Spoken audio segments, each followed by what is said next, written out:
जो यहाँ मौजूद हैं आपके हम कुछ सवाल लेने की कोशिश करेंगे। 30 मिनट का वक्त हमने उसके लिए तय कर रखा है। इस तरह से ये 2 घंटे की बहस पूरी होगी।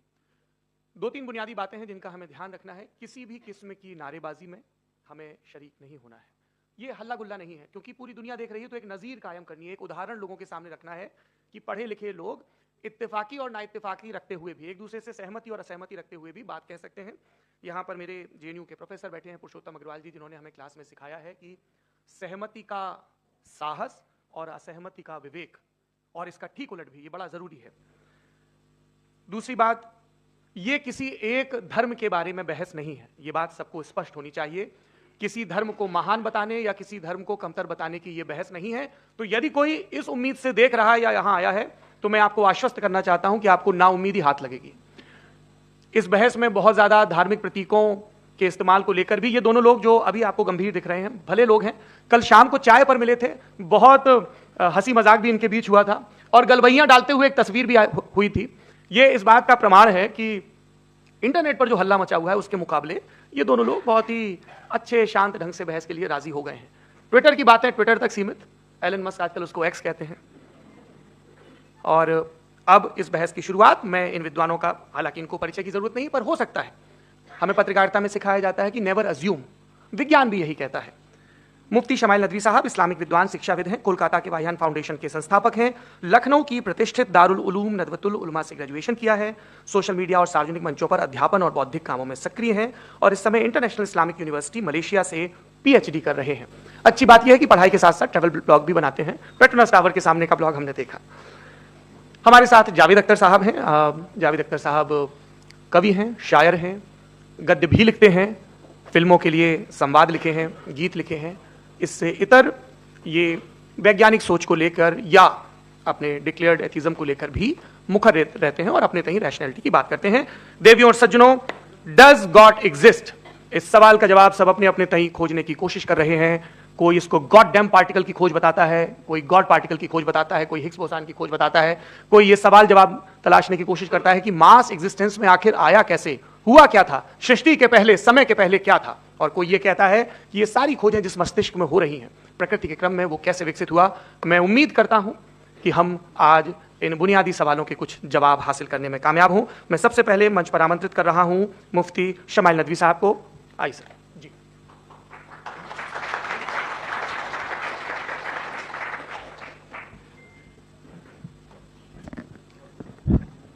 एक आखिरी गुजारिश, आप बोलना शुरू करें, आप लोग प्लीज अपने फोन फ्लाइट मोड पे या साइलेंट मोड पे एक बार चेक कर लें, कई बार बेध्यानी हो जाती है।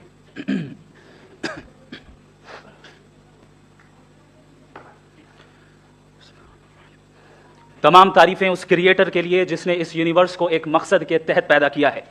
रिस्पेक्टेड जनाब जावेद अख्तर साहब, मिस्टर सौरभ द्विवेदी, और respected audience, thank you all for being here today.